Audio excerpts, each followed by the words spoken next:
하나님 말씀 읽겠습니다. 사도행전 2장 37절에서 47절까지 말씀, 저와 여러분이 한 절씩 교독하고 마지막 절 우리 함께 읽겠습니다. 사도행전 2장 37절에서 읽겠습니다. 그들이 이 말을 듣고 마음에 찔려 베드로와 다른 사도들에게 물어 이르되, 형제들아, 우리가 어찌할꼬 하거늘. 베드로가 이르되, 너희가 회개하여 각각 예수 그리스도의 이름으로 침례를 받고 죄 사함을 받으라.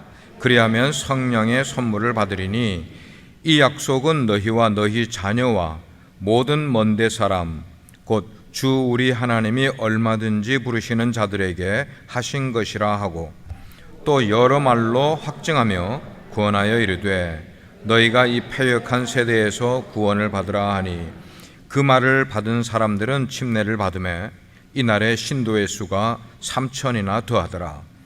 그들이 사도의 가르침을 받아 서로 교제하고 떡을 떼며 오로지 기도하기를 힘쓰니라. 사람마다 두려워하는데 사도들로 말미암아 기사와 표적이 많이 나타나니, 믿는 사람이 다 함께 있어 모든 물건을 서로 통용하고 또 재산과 소유를 팔아 각 사람의 필요를 따라 나눠주며 날마다 마음을 같이하여 성전에 모이기를 힘쓰고 집에서 떡을 떼며 기쁨과 순전한 마음으로 음식을 먹고 같이 하나님을 찬미하며 또 온 백성에게 칭송을 받으니, 주께서 구원받는 사람을 날마다 더하게 하시니라. 아멘. 작성하시겠습니다. 이미 설교를 통해서 우리는 여러 번 예루살렘 교회를 다녀왔습니다. 방문도 했고 그곳에 어떤 일들이 일어났는지를 여러 번 설교를 통해서 나눴습니다. 사도행전 2장은 오순절 날에 일어났던 일들을 자세히 기록해 주는 그런 장입니다. 그래서 특별히 사도행전 2장을 좋아하는 성도님들이 계세요. 왜냐하면 그곳에는 정말 성령의 놀라운 역사들이 아주 자세하게 기록되어 있는 장이기 때문입니다. 신앙생활 하면은 누구나 우리들의 마음 가운데 이 사도행전 2장의 경험을 나도 현장에서 좀 해보고 싶다 하는 그런 마음의 소원이 일어날 수 있는 그런 특별한 구절이라고 생각을 합니다. 이 오순절은 우리 기독교회에 있어서는 여러 가지의 중요한 날들이 있지만, 이 오순절은 우리 기독교회의 가장 위대한 날 가운데 하나라고 볼 수가 있습니다. 왜냐하면 오순절에 성령님께서 교회에 찾아오셨기 때문이에요. 그래서 우리는 오순절 말만 들어도 늘 성령이라는 단어를 늘 생각하게 됩니다. 오순절 성령, 성령하면 오순절을 우리는 생각하게 됩니다. 그렇습니다.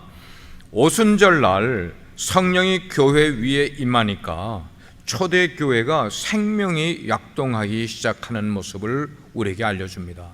자, 교회를 가도 그냥 밋밋하고, 교회를 가도 특별히 감동도 없고 뜨거움도 없고 그러던 사람들에게 이 오순절이 임하게 된, 오순절날 성령이 임하게 되니까 그들 가운데 생명이 약동하기 시작했다 그랬어요. 생명이 약동했다. 여러 표현이 되겠습니다만은 얼굴 표정이 달라지더라는 것입니다. 행동이 달라지기 시작하더라는 겁니다. 사람들과의 관계가 달라지고 무엇보다도 그들 속에 있는 내면의 죄악들이 다 드러나 버리고, 그리고 그것이 씻음받는 놀라운 회개의 역사가 일어나게 되더라는 거예요. 자, 한편으로 이렇게 한번 여러분께 설명하겠습니다. 제자들을 볼 때에, 제자들은 주로 어부 출신들 아닙니까? 그 제자들을 볼 때 그들은 굉장히 평범하고 잘난 사람이 아무도 없는 그런 사람들이었는데, 그러니까 그들의 능력에는 굉장히 리미테이션, 한계가 있었지 않겠어요? 학식을 많이 가진 사람도 아니었고, 세상의 권세를 가진 사람들도 아니었고, 물질을 많이 가지고 있는 사람들도 아닌 이 제자들이 그냥 평범한 사람들이, 그리고 인생을 굉장히 한계 속에서 살아가던 그런 사람들이었는데, 이런 제자들이 자신들이 예수님을 따르고 예수님을 사랑하던 그 예수님이 어느 날 갑자기 십자가에 달려 죽게 됩니다. 자기들이 따르던 그 스승이라고 하는 예수님이 십자가에 달려 못 박히는 모습을 보게 됐을 때 제자들의 마음이 어떤 마음이었을까 한번 상상해 보시길 바랍니다. 내가 그래도 존경하고 따르는 그분이 십자가에 못 박혀 죽게 되는 사건이 있은 다음에 제자들의 마음 가운데는 두려움과 절망이 가득 차게 되지 않았겠냐고요. 그때의 제자들의 심정을 우리가 조금이나마 한번 이해하려고 해보시기를 바라요. 그런데 그렇게 십자가에 죽으셨던 예수님께서 사흘이 지났는데 죽음에서 부활하신 거예요. 이전에 십자가에 달리실 때 그들이 받았던 충격보다 예수님이 죽음에서 부활하셨을 때에 제자들은 더 놀라운 충격에 빠지게 된 겁니다. 충격에만 빠진 것 아니고 새로운 용기가 생겨나는 겁니다. 새로운 확신이 생겨나는 겁니다. 주님이 생전에 말씀하셨던 것들이 정말 죽었다가 살아난다는 그 말씀이 사실로 믿게 되는 것입니다. 자, 이런 동기와 이런 일들이 신앙생활하는 우리들에게도 있어야 된다는 거예요. 막연히 교회를 다니고 막연히 예배를 드리고 잘 알지 못하는 가운데 찬송을 부르며 신앙생활을 해왔던 우리들이 정말로 예수님이 죽음에서 살아나신 것에 대한 믿음이 확신으로 다가올 때에 우리들의 마음 가운데는 놀라운 충격과 변화가 일어날 수밖에 없다는 것이에요. 예수님이 부활하신 다음에 제자들과 함께 승천하시기까지 40일 동안 때때로 제자들이 모인 곳에 개인적으로 단체적으로 나타나셨어요. 예수님이 나타나실 때마다 제자들은 감격과 흥분의 도가니에 빠지곤 했습니다. 예수님이 40일 동안 굉장히 바쁘게 이스라엘 지방 여기저기를 다니면서 하실 일들을 하시는 가운데 sometimes 제자들에게 나타나셨어요. 그럴 때 제자들은 예수님을 만날 때마다 감격이었고 만날 때마다 흥분이었었단 말이에요. 자, 그렇게 40일 동안 너무나 아름답고 너무나 황홀한 시간을 보냈던 제자들이 40일이 지난 다음에 예수님이 훌쩍 하늘나라로 승천해버리고 말으셨어요. 자, 정말로 흥분의 도가니와 같은 뜨겁고 막 마음에 기쁨이 있는 그런 시간이 40일이 지난 다음에 예수님이 사라지셨을 때에 제자들의 심정이 어떠했을까를 여러분 상상해 보시길 바래요. 우리가 그랬다면 우리 교회가 엄청난 변화가 3개월 동안 일어나다가 제가 갑자기 선교지로 빡 떠나버렸어요. 여러분 마음이 어떠셨을까 한번 상상해 보시길 바래요. 이거보다 10배, 100배 제자들에게는 허탈감과 함께 우리는 어떡할까? 이제 앞으로 우리는 어떻게 되지? 그런 마음이 그들에게 있었지 않겠냐 하는 말이에요. 자, 예수님이 승천하신 다음에 제자들이 한동안은 같이 어울려 있지 않았겠습니까? 마가의 다락방에서 모여서 기도도 하고 간증도 하고 예수님과 지냈던 좋은 이야기들을 나누면서 그런 시간을 보내면서 예수님이 마태복음 28장에 마지막 지상 명령을 주시지 않았습니까? 그러므로 너희는 가서 모든 족속으로 뭘 삼으라? 제자를 삼으라. 그리고 아버지와 아들과 성령의 이름으로 그들에게 침례를 주라. 내가 너희들에게 분부한 모든 것들을 그들에게 가르쳐 지키게 하라. 지상 명령을 주셨는데 이들이 모여서 승천하신 다음에 모여서 자기들끼리 예수님의 지상 명령에 대해서 토론을 하지 않았겠냐고요. 했겠죠. 답은 나오지 않는 거예요. 답은 나오지 않지만 그것 가지고 고민하고 토론을 하지 않았겠어요? 주님께서 제자들과 함께 계실 때에 제자들에게 이런 말씀을 몇 번 하신 적이 있어요. 너희들이 나를 쫓으면은 너희들에게는 고난이 따를 것이고 역경이 따르리고 어쩌면은 너희들에게 죽음이 다가올 수도 있다는 얘기를 몇 번 예수님이 하셨어요. 그런데 잘 들어보세요. 제자들은 그 얘기를 들었으면서도 그 얘기는 귀에 들어오지 않았어요. 그 얘기들, 예수님이 말씀하신 그런 너희들이 나를 따르면은 너희들의 삶 가운데 고난이 오고 역경이 올 것이라는 것은 별로 기억이 나지 않고 제자들의 마음 가운데는 야, 예수님이 이 나라의 왕이 되시면은 우리는 어떻게 한 자리를 차지할까? 우리에게는 어떤 특권이 주어지게 될까? 이런 것에 마음이 쓰여 있었던 것이 사실이었어요. 오늘날로 한번 가지고 볼게요. 오늘날 강단에서 선포되는 많은 메시지 가운데 여러분들이 예수를 믿게 되면, 여러분들이 온전히 제자의 삶을 살게 되면 여러분들의 삶 가운데는 아마 장밋빛 행복이 쫓아올 것입니다. 무지갯빛과 같은 놀라운 축복의 시간들이 여러분에게 올 것입니다. 여러분의 하는 일이 잘 될 것입니다. 이런 메시지들이 강단에서 막 두서없이 여과되지 않은 창대로 막 전파가 되고 있는데, 사람들은 그걸 들으면서 아멘 아멘 하더란 말이에요. 그 말은 뭐냐면 오늘날 많은 강단들이 바리새인을 만들어 가고 있고, 아니 자기들이 바리새인들이고 저를 포함해서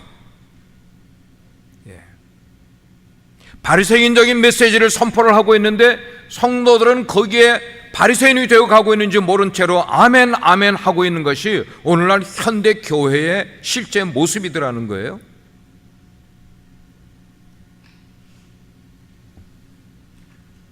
예수님은 한 번도 너희들이 나를 따르면은, 예수를 믿게 되면은 너희들의 가는 길이 공원을 한가롭게 산책하는 것처럼 그렇게 기쁘고 그렇게 평안이 있고 이런 길이 될 것이라 라고 한 번도 말씀한 적이 없단 말이에요.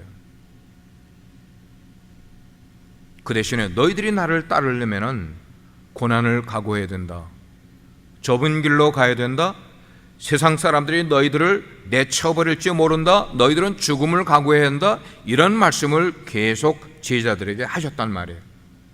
그렇게 제자들이 모여서 주님의 지상 명령을 토론하고, 제자들은 자기들의 주어진 그 임무, 마태복음 28장의 임무, 그거를 가지고 이 얘기를 하면 할수록 그 무게가 너무 무겁게 느껴졌을 거예요. 너무 버겁게 느껴지지 않았겠냐는 말이에요.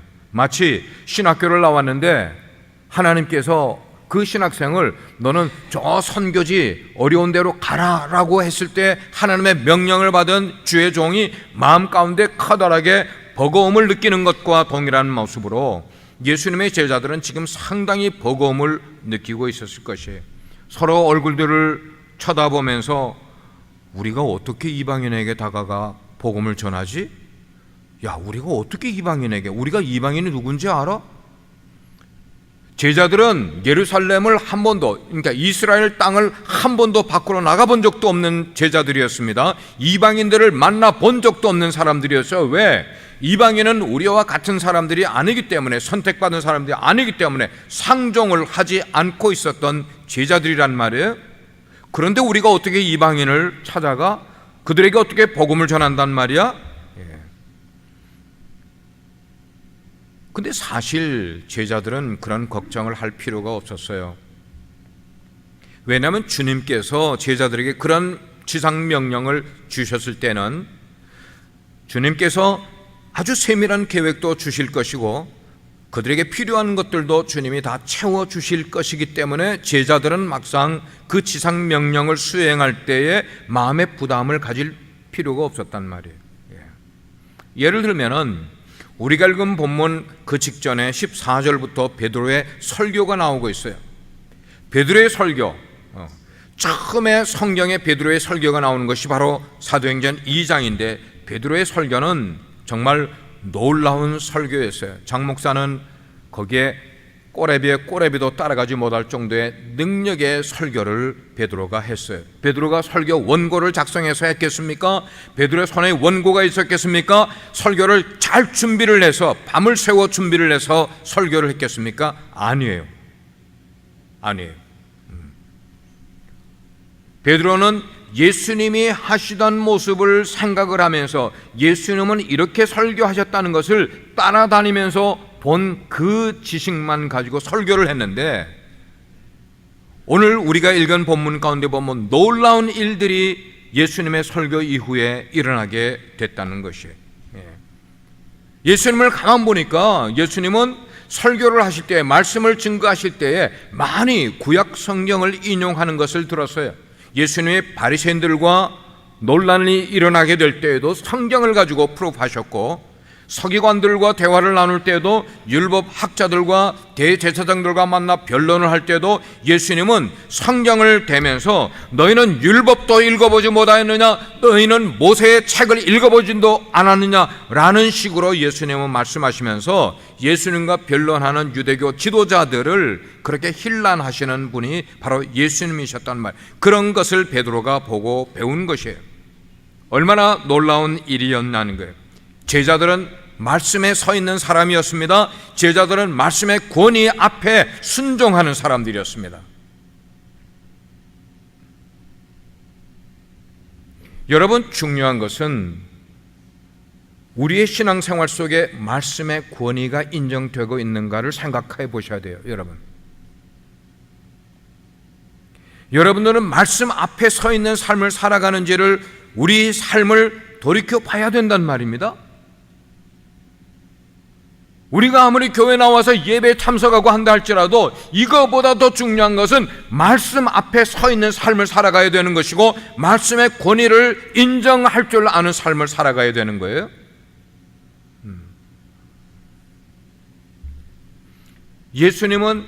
예수님에게 그런 것을 배운 베드로는 지금 어떤 모습입니까?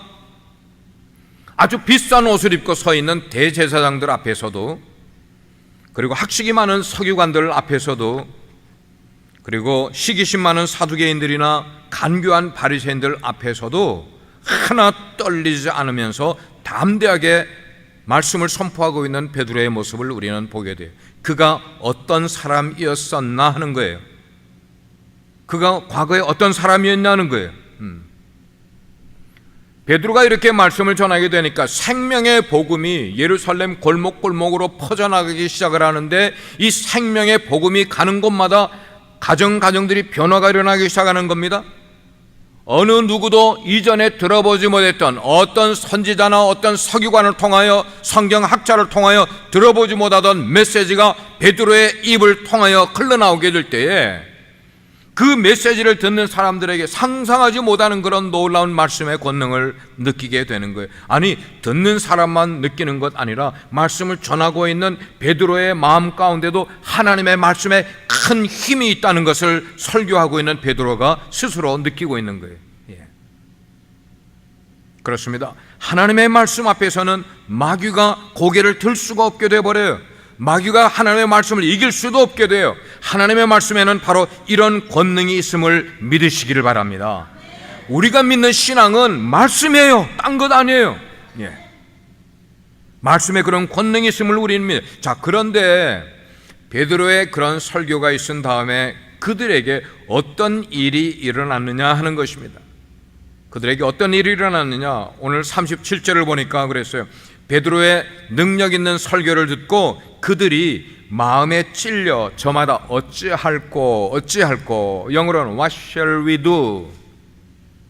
어찌할꼬 하면서 회개하였다 그랬어요. 여기 어찌할꼬라는 게 이게 무슨 말이에요? 어찌할꼬, 그걸 들은 사람들이 우리의 죄를, 우리의 허물을, 우리의 못난 잘못들을, 우리의 위선들을, 우리의 불신앙들을 과연 우리는 어떻게 해결할 수 있을꼬, 지금 그 말하는 거예요. 그러니까 베드로의 한마디 한마디가 듣는 사람들에겐 비수와 같이 그들의 가슴을 찌르기 시작을 하는 겁니다. 결국은 그들이 항복하면서 어찌할꼬, What shall we do? 베드로의 설교를 들은 그들은 깨달았어요. 우리가 하나님의 아들 예수를 십자가에 못 박아 죽인 것을 그들이 깨닫게 된 거예요. 그러니까 그것을 베드로가 설교를 하게 될 때 마음을 찢기 시작을 하는 겁니다. 눈물을 흘리기 시작을 하는 겁니다. 가슴을 치기 시작을 합니다. 그러면서 그들이 회개를 했다 그랬어요. 혹시 이 말씀을 듣고 계신 우리 가운데 나는 죄 없는 사람이라고 생각하는 분 계십니까?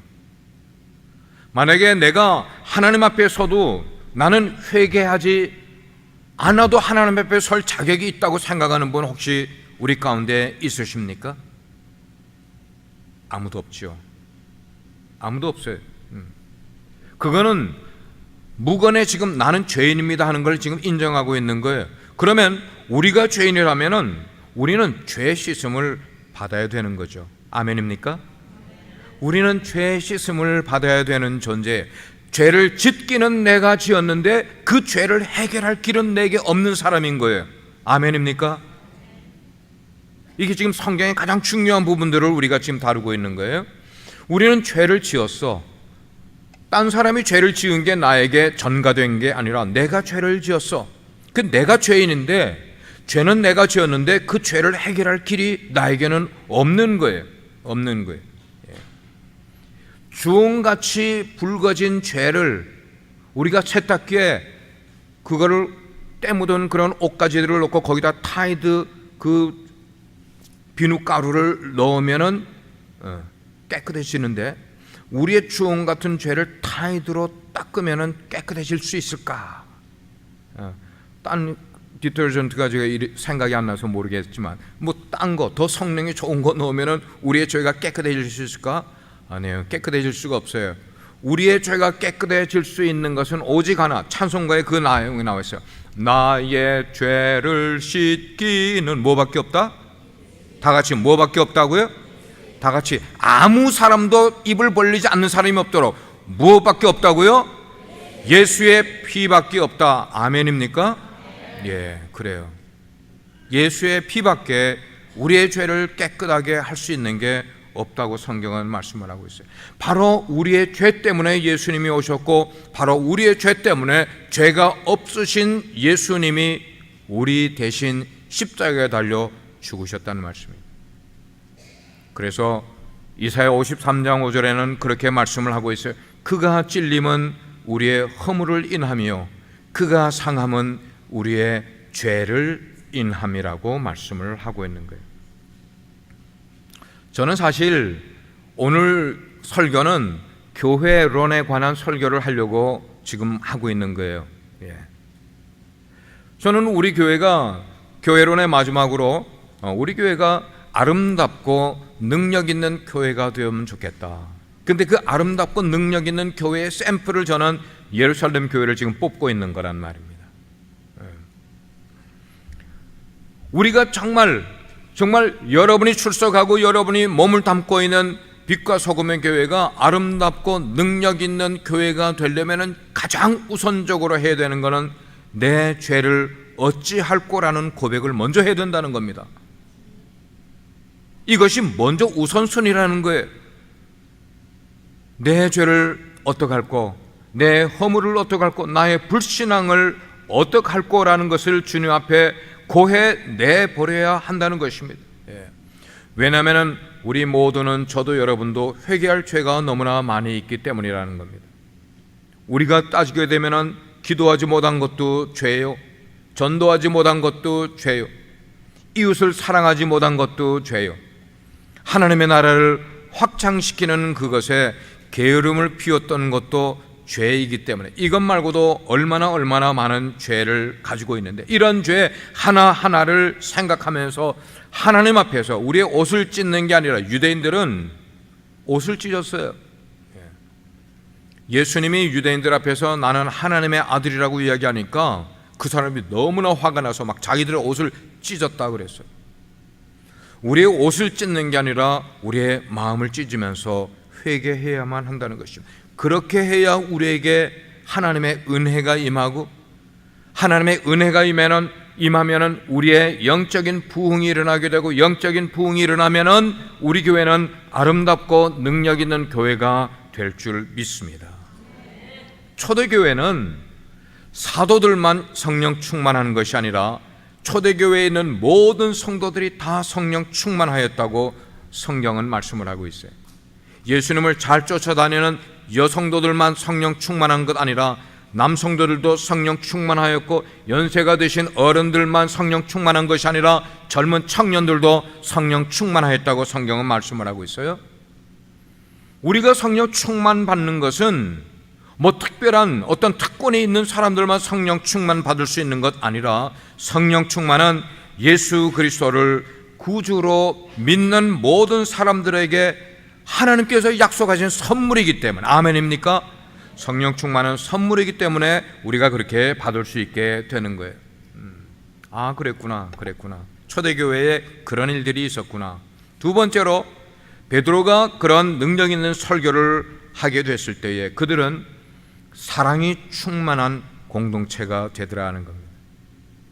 하나님의 메시지를 바르게 들었을 때 사랑이 충만한 공동체가 되더라는 거예요. 교회는 사랑의 공동체입니다. 뿐만 아니고 거룩한 가족 공동체가 하나님의 교회라고 성경은 말씀을 하고 있어요. 교회에 처음 오신 분들을 우리는 어떻게 표현을 합니까? 어떤 분들이라고 이야기를 합니까? 새 가족이라고 이야기를 해요. 그러면 이미 교회를 쭉 다니던 사람들은 뭐라고 이야기를 할까요?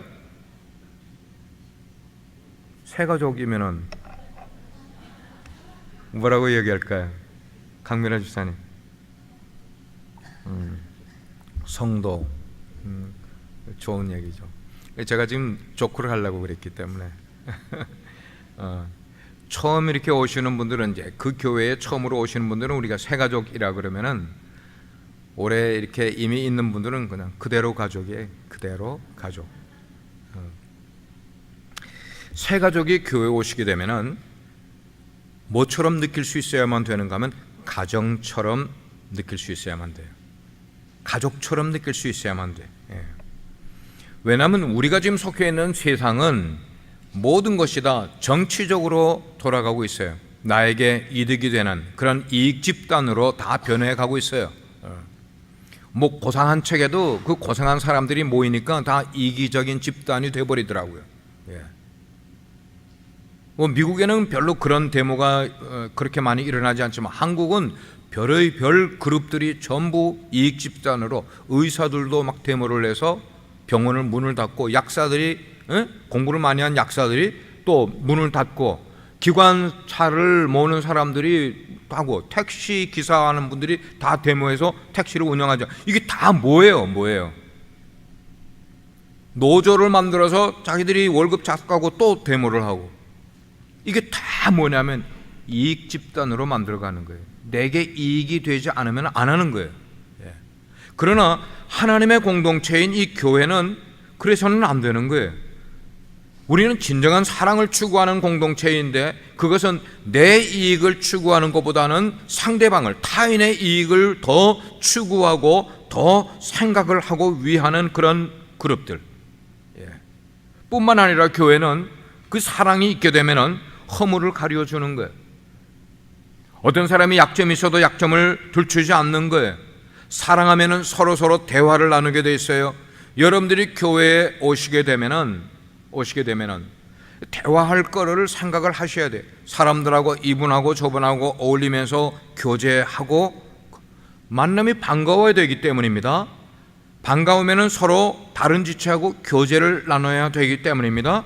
서로가 사랑으로 교제하셔야만 되는 거예요. 교회에 오면은 그냥 사람들하고 만나셔야 됩니다. 교제하셔야만 됩니다. 여러분의 이름을 상대방이 알려주시고 그 사람의 이름을 알아가는 거예요.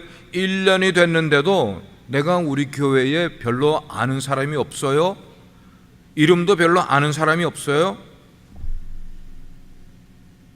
혼자 그냥 교회에 이렇게 왔다가 예배 드리고 나면 예배가 끝나자마자 혼자 그냥 손살같이 나가버리게 되면 이렇게 하시다가 나이가 들면은 치매가 걸린대요. 요 며칠 전에 그 라디오 코리아에 들으니까 노인이 돼가면서 사람들하고 교제를 하지 않으면 치매가 빨리 걸린다는 의사의 얘기가 있었다고 이야기가 나오더라고요. 얼마나 기회가 좋아요. 딴 사람들은 그런 기회가 없는데 교회에 오면은 남녀노소 누구하고도 교제할 수 있는 대화의 장이 열려있는 곳이 교회인데 이런 교회에 와서조차도 얘기도 나누지 않고 교제도 하지 않고 예배 마치면 그냥 돌아감. 사랑은 용서예요. 사랑은 용서예요. 사랑에는 오해가 없어요. 부모가 자식에게 어떤 일에 대해서 좀 섭섭한 일이 있을 수가 있어요. 그러나 그것은 오래 가는 것 아니고 잠시예요. 오래 가면 다 잊어버려요. 왜 잊어버립니까? 부모가 자녀를 사랑하기 때문인 거예요. 사랑에는 오해가 필요가 없는 거예요. 사랑하기 때문에 우리는 서로 용서해야 돼요. 아멘입니까? 우리 공동체 내에 서로 용서해야 됩니다. 섭섭한 것들이 있으면은 혹시 다른 사람에게 노여웠던 것 있으면은 그런 걸 잊어가는 것이 내 마음 가운데 그리스도의 사랑이 있는 것이 되는 거예요. 또한 사랑은 헌신이에요. 서로가 서로를 희생하면서, 예수님이 그걸 우리에게 가르쳐 주셨어요. 주님께 헌신하는 겁니다. 헌신이 무슨 의미인지 몰라서 헌신을 못하는 것 아니라 예수님을 사랑하는 마음이 우리 가운데 없으면 헌신이 되지를 않습니다. 우리 교회도 봐요, 많은 사람들이 출입을 하는 가운데 헌신하는 사람은 왜 헌신합니까? 예수님을 사랑하는 마음이 그 가운데 있으니까, 예수님의 사랑을 받아본 경험이 있으니까 헌신하라고 말하지 않아도 헌신하게 되는 거예요. 저는 우리 빛과 소금의 교회가 아름답고 능력 있는 교회가 되기 위해서는 여러분들이 주님을 진심으로 사랑하는 것처럼 우리 공동체, 지체들을 진심으로 사랑하는 분들 되기를 주의 이름으로 축원합니다. 성령 받은 사람들은 그 마음 가운데 사랑이신 하나님의 성품이 제일 먼저 나타나게 돼 있어요. 그래서 고린도전서 12장에 보면은 은사는 이런 것 있고 이런 것 있고 이런 것 있고, 영적인 은사도 있고 성품적인 은사도 있고 봉사를 위한 은사들도 있고 설명이 쭉 나와 있다가 제일 마지막에 가서 이런 말로 마무리를 하더라고요. 그런데 너희들은 더욱 큰 은사를 사모하라 그랬어요. 고린도전서 12장에 은사의 종류를 다 이야기하고 나서 사도 바울이 그런데 너희들은 더욱 큰 은사를 사모하라. 그리고 더욱 큰 은사를 고린도전서 13장에 이야기를 해주고 있더라고요. 고린도전서 13장이 뭐에 관한 장입니까? 다 같이 사랑장. 예, 고린도전서 13장은 사랑에 대해서, 그러니까 12장에 많은 은사가 있지만 더욱 큰 은사는 사랑인데 그 사랑이 이렇게 중요하다고 13장 전체를 통하여 이야기하고 마지막 13절에는 믿음과 소망과 사랑이 너희 가운데 필요한데 그 가운데 사랑이 제일이라. 아멘? 아멘입니까? 그래서 13장에 보니까 그랬어요. 아무리 신앙생활 하면서 방언을 받았다 할지라도 사랑이 없으면 울리는 꽹과리와 소리나는 구리와 같다. 뭐가? 방언이. 잘 들으십시오. 뭐가 중요한지를 이야기해 드리는 거예요. 너희들이 예언하는 능이 있어. 사람들이 여기에 예언한다 그러면 사람들이 막 거기에 몰리잖아요. 그런 예언하는 능이 있고 모든 것을 통달하는 지식이 있다 할지라도 그에게 사랑이 없으면 그게 아무 소용이 없대요. 산을 옮길 만한 믿음이 너희 가운데 있다 할지라도 너희에게 사랑이 없으면 그건 아무것도 아니래요. 뿐만 아니라 내게 있는 모든 것을 가지고 어려운 사람들에게 구제를 다 해주고 내 몸을 불사르게, 그 말은 순교의 자리에 내보낸다 할지라도 사랑이 없으면 아무 유익이 없댄대요. 우리가 하나님께 구할 것은 하나님 저에게 사랑의 은사를 주십시오. 아무도 아멘을 안 하셔요. 지금 제일 귀한 것을 말씀드리고 있는데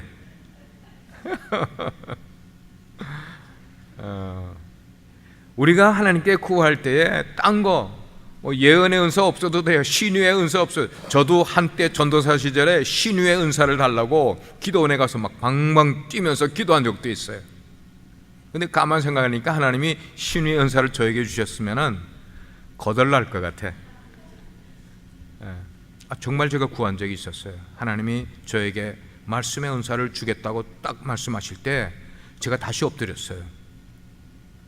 제가 그때 기도를 하면은 신유의 은사도 주실 것 같은 생각이 들었어요. 그 순간에. 그래서 다시 엎드려 하나님 저에게 신유의 은사를 주십시오라고 기도했는데 뭐라고 말씀이 들었는가 하면 말씀으로 족하다. 그게 제가 받은 응답이었어요. 그다음부터는 저는 어리석게 신유의 은사를 기도하지는 않았어요. 사랑하는 성도 여러분, 사랑이 없으면은 우리에게 다른 어떤 은사들이 있어도 그게 별로 유익이 없다고 성경은 말씀을 하더라는 말. 그러므로 우리 빛과 소금의 교회는 모든 은사들 가운데 제일 되는 사랑의 은사를 받아 성령 충만한 성도님 되기를 주님의 이름으로 축복합니다. 마지막 세 번째로 베드로가 능력 있는 설교를 하게 된 다음에 그 말씀을 들은 사람들이, 그 교회가 어떻게 됐느냐? 칭찬받고 부흥하는 교회가 됐다는 말씀이에요. 41절 이하부터 그렇게 나와요. 41절에 보니까 그랬어요. 그 말을 받은 사람들은 침례를 받음에 이날에 제자의 수가 몇 사람이나? 다 같이 3천이나, 한 번 더 3천이나 더하더라 그랬어요. 더하더라는 말은 added 3,000 people to the group. 3,000명이 설교를 듣고 더해졌다고 이야기를. 정말 상상할 수도 없는 놀라운 일이 예루살렘 교회에서 일어나고 있더라는 것입니다. 그렇게 주님을 믿는 사람들은 하나님을 찬미합니다. 모이면은 기도를 하는 거예요. 백성들에게 칭송을 받습니다. 백성들이 믿지 않는 사람들도 그들을 보면서 막 칭송을 하는 거예요. 그러니까 주님께서 구원받는 사람을 날마다 더하게 하셨다, 그렇게 말씀을 하고 있어요. 우리가 인생을 살아가다 보면 나쁜 것은 자꾸만 줄여가야 돼요. 아멘입니까? 우리 인생의 나쁜 것들은 줄여가야 돼요. 우리 나쁜 것들은 뭐예요? 고통도 줄여가야 돼요. 슬픔도 줄여가야 돼요. 절망하는 것, 질병 이런 것도 점점 줄여가야 돼. 약을 쓰든지 의사를 방문하든지 기도를 하든지 점점 이런 것들 줄여가야 돼. 뿐만입니까? 실패감도 줄여가야 돼요. 낙심하는 것도, 눈물 많이 흘리는 것도 자꾸만 줄여가야만 되는 거예요. 그렇지만 우리 인생을 살아가다가 우리에게 좋은 것들이 있어요. 근데 이 좋은 것들은 그냥 그대로만 두는 것이 아니라 날이 갈수록 어떻게 돼요? 더해져야만 하는 거예요. 믿으시면 아멘 하십시오. 우리 인생에 좋은 것들은 점점 더해져야만 되는 거예요. 사랑이 우리 가운데 있으면 요만큼의 사랑이 점점 더해지는 사랑이 되어야 돼요. 기쁨이 이만큼 있는 사람은 기쁨이 시간이 갈수록 더 커져야만 되는 거예요. 마음 가운데 승리가 있는 사람은, 성공이 있는 사람은, 부흥이 있는 사람은 점점 그것이 날마다 더해지는 역사가 있어야만 한다는 것이에요. 초대교회 예루살렘 교회는 좋은 것으로 날마다 더해지는 교회였기 때문에 우리가 본받으려고 하는 거예요. 좋은 것으로 날마다 더해지는가? 무엇이 점점 날이 갈수록 더해졌습니까? 오늘 본문이 답을 주고 있어요. 43절에 보니까 기사와 표적이 날마다 더해져 가더라 그랬어요. 우리는 사도행전을 성령 행전이라고 그래. 성령을 빼고는 사도행전을 이해할 수가 없어. 성령이 함께 하시니까 전도가 일어납니다. 선교가 일어납니다. 선교가 일어나는 곳에, 전도가 일어나는 곳에 함께 기사가 일어납니다. 표적이 나타나기 시작을 하는 거예요. 수도 없이. 사도행전 3장을 보면은 베드로와 요한이 성전에 올라가는데 안진병이 있던 자에게 나사렛 예수의 이름으로 일어나라 그러니까 사도행전에서 막 일어나는 거예요. 사도행전 5장을 보니까 아나니와 삽비라가 베드로 앞에 거짓말을 했다가 즉사하는 표적이 나타나게 됐어요.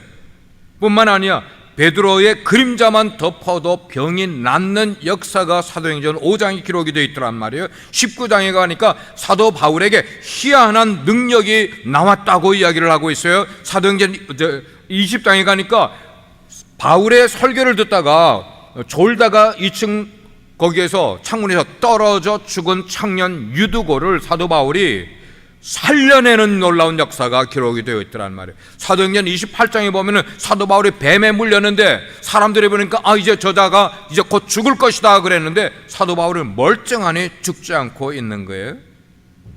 이런 기사와 표적이 제가 이야기하지 않은 것 가운데도 얼마나 많이 있는지 몰라요. 사랑하는 여러분, 성령이 우리 가운데 역사하시면은 오늘 살아가는 우리들 가운데도 이런 놀라운 기사와 표적이 임하는 줄 믿으시기를 바랍니다. 이게 믿음인 거예요. 이거를 믿는 게 믿음인 거예요. 두 번째로 그들 가운데 어떤 것이 애드가 됐느냐? 모이는 일이 날마다 더해지게 됐어요. 모이는 일이 46절에 나오고 있어요. 교회는 모이는 공동체예요. 아멘입니까? 교회는 모이는 공동체. 모이면 강해지게 되어 있어요. 모이면 능력이 나타나게 돼 있어요. 우리는 모이면은 그 가운데 기쁨이 막 일어납니다. 교제가 일어나게 돼 있어요. 거기에서 부흥이 일어나게 되는 거예요. 그러나 교회가 모이지 않으면은 약해지게 돼 있습니다. 여러분, 성경 어디에 너희가 모이지 않아도 교회가 건강하게, 교회가 부흥되는 교회가 어디에 나와 있냐고요? 교회는 모이지 않으면 약해지게 돼 있어요. 우리의 영이 병이 들게 돼 있단 말이에요. 하나님의 나라가, 교회가 모이지도 않는데 어떻게 하나님의 나라가 확장이 되는 일이 일어날 수가 있겠어요? 모임이 있어야만 되는 거예요. 모여야 되는 거예요. 모여서 뭐 하는 겁니까? 예배 드리는 거예요. 모여서 뭐예요? 기도회 가지는 거예요. 모여서 성경을 공부하는 거예요. 그것뿐만 아닙니까? 모여서 힘을 얻어서 다시금 우리가 세상으로 나가게 될 때에는 그 힘을 얻은 것으로 전도하고 주님이 기뻐하시는 일들을 우리의 삶의 터전에서 많이 행하게 되는 거예요. 우리가 모델로 삼는 초대교회 예루살렘 교회는 모여서 기도했어요. 찬양했어요. 모여서 성경을 배웠어요. 감사의 간증들을 나눴습니다. 죄를 회개했습니다. 이런 일들이 막 일어나는 가운데 성령이 그들 가운데 임하니까 그들이 변화를 받기 시작을 합니다. 그리고는 변화받은 사람들이 나가서 선교를 시작하는 것이 사도행전 13장에부터 시작되는 것이에요. 그들에게 성령이 임하게 되니까 언어가 달라지기 시작해요. 인격이 달라지는 거예요. 그들의 성품이 달라지는 거예요. 그들의 생활, 살아가는 방식이 달라지기 시작을 하는 거예요. 성령을 받기 전까지는 나의 뜻대로 살기로 했네라고 찬송을 부르던 사람들이 성령을 받고 나니까 주님 뜻대로 살기로 했네. 할렐루야. 우리가 찬송을 부를 때 주님 뜻대로 살기로 했네, 이게 성령 충만해서 나오면은 얼마나 감사하겠냐고. 얼마나 감사하겠냐. 세 번째로 그들에게 변화가 뭐가 애드가 되느냐? 구원받는 사람들이 날마다 더해지게 됐다고 말씀을 하고 있어요. 그런 커다란 부흥의 열쇠가 뭘까? 오늘 42절은 답하기를 기도하기를 쉬지 않았더라 말씀을 하고 있어요. 기도하기를 쉬지 않았더라. 전혀 기도하기를 힘썼더라. 기도가 부흥의 열쇠였다는 것입니다. 기도가 그들의 부흥의 바탕이 되었었다는 거예요. 기도가 있으니까 기적이 그 가운데 일어나게 됐다는 것이, 기도하지 않고는 교회의 부흥은 기대할 수가 없어요. 제가 목회를 쭉 하면서 느끼는 것은 사람이 재능이 많으면은, 능력이 많으면은 어느 정도 교회를 부흥시킬 수 있겠다라는 게, 이게 정설은 아닙니다. 성경에 그렇게 나와 있는 건 아니에요. 제가 목회를 하는 가운데 리더십이 있고 재능이 있는 사람이면 어느 정도는 교회를 키울 수 있겠다는 생각을 그렇게 들더라고요. 이게 인간적인 거예요. 인간적인 거예요. 그렇게 교회가 자라나고 그렇게 교회가 세워진 교회는 바벨탑이 될 수밖에 없어요. 바벨탑은 나중에 어떻게 됐어요?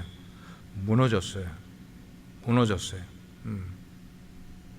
그렇지만 기도 소리가 끊어지지 않는 교회는, 그렇게 해서 부흥한 교회는 절대로 무너지지 않는다고 성경은 말씀을 하고 있어요. 성경은 말세에 우리에게 큰 죄가 있다면은 그것은 사기죄도 아니고요, 도적질죄도 아니고, 우리 그리스도인들이 가장 큰 죄라고 말하는 것은 기도해야 할 사람이 기도하지 않는 것이 큰 죄라고 말씀을 하고 있어요. 우리 직분자들 많이 계시고 하나님의 일꾼들이 많이 계신데, 우리가 주의를 바르게 해서 아름답고 능력 있는 공동체를 만들어 가려면 우리가 기도해야 된다는 것을 명심하는 여러분 되기를 바랍니다. 사무엘상 12장 23절에 보니까 그런 말씀이 나와 있어요. 나는 너희를 위하여 기도하는 죄를 범하기를 여호와 앞에 결단코 범하지 아니하고 선하고 의로운 길을 너희에게 가르치리라 그랬어요. 여러분 가운데 가정이 평안하기를 원하시는 분 아멘 하십시오. 여러분 가운데 성령 충만 받기를 원하시는 분 기도하십시오. 아멘 하십시오. 하늘복 받기를 원하십니까? 뿐만 아니고 우리 교회가 정말 그런 아름다운 교회가 되기를 사모하는 마음이 있다면 우리 모두가 다 한 사람 한 사람들이 기도의 대장들이 돼야만 하는 것이에요. 기도하는 사람들의 수가 날마다 우리 교회에서 더해 가야 할 줄 믿습니다. 우리는 기도를 쉬는 죄를 범해서는 안 될 것 같아요. 예. 우리 교회에 제가 인도하지 않는 기도 그룹이 하나 있어요. 토요 기도 그룹이에요. 예.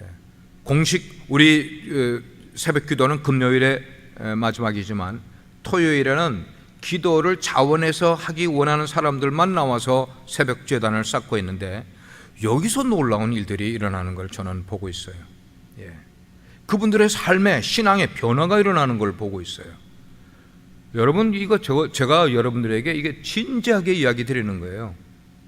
저는 목격자이고 증언을 하는 거예요 지금. 예. 거기 참석하는 분들이 변화가 일어나는데 제가 볼 때 우리 교회에서 신앙생활을 하면서 이분은 절대로 저렇게 기도할 분이 아닌 그런 분들이 토요 기도회에서 기도를 하면서 은혜를 받게 되니까 기도를 하는데 제가 눈물이 나요. 눈물이 나요.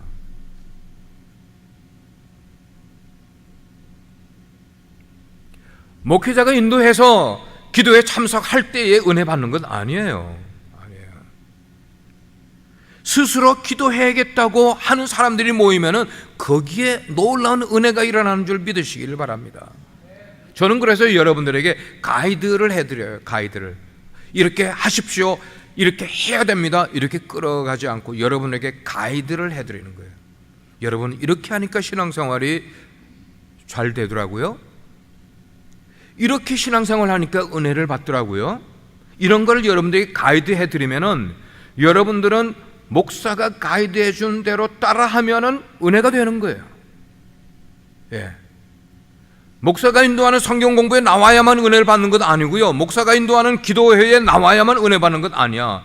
여러분들이 그럴 마음이 생겨서 거기에 참여하게 되면은 거기에 성령이 역사하니까 성령은 그렇게 역사를 하시니까. 오늘 말씀을 종합을 합니다. 우리 빛과 소금의 교회는 주님이 기뻐하시는 신령한 불쏘시개가 되어야 한다고 저는 믿습니다.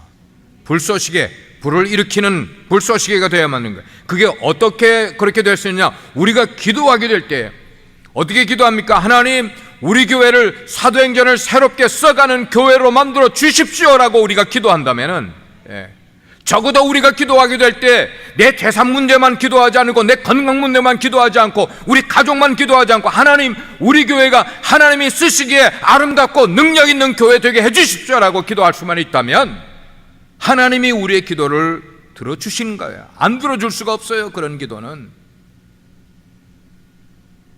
예루살렘 교회는 최초의 교회이면서 교회의 좋은 모델이면서 아름답고 능력 있는 교회의 모습을 보여줬어요. 그래서 2000년 역사 속에 얼마나 많은 교회들이 예루살렘 교회를 모델로 그런 교회가 되려고 애를 썼는지 몰라요. 이런 우리가 살아가는 지금 이 시대에 그런 교회가 나온다면 이것이 주님이 가장 기뻐하실 일이라고 생각해요. 주님이 가장 기뻐하실 예루살렘 교회를 담는 그런 교회가 오늘날에 생기게 된다면, 건강한 교회는 그 교회 속에 눈물이 있습니다. 건강한 교회는 그 교회 속에 기도가 있어요. 기도가 있어요. 건강한 교회. 우리 교회가 아무리 건강한 교회 외쳐도 기도하지 않고 어떻게 건강한 교회가 될 수가 있어요? 제가 이야기했잖아요. 오늘날 많은 강단이 바리새인을 만들어가고 있다고. 제가 바리새인이잖아요. 제가 바리새인. 여러분들을 신앙대로 끌고 가지 못하고 바리새인으로 만들어가고 있다. 성경의 진리는 들으려고 하지 않고 여러분들의 마음을 그냥 즐겁게 해주는 것만 들으려고 하는 그런 바리새인으로 만들어가려고 하죠.